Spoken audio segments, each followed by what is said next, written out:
Learning how to use a knife and fork can be really tricky. Here's how I like to do it. Number 1, flip the fork. Number 2, point your index out. Number 3, put your index on top of the fork and on top of the knife.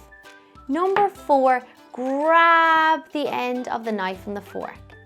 Number 5, use something like a banana to make little marks to practice your cutting.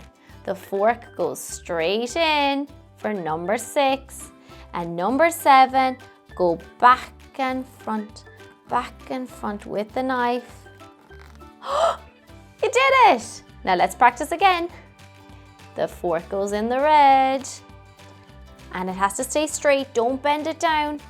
And the knife goes back and front, back and front, back and front. So not pushing, back and front. That was great practice.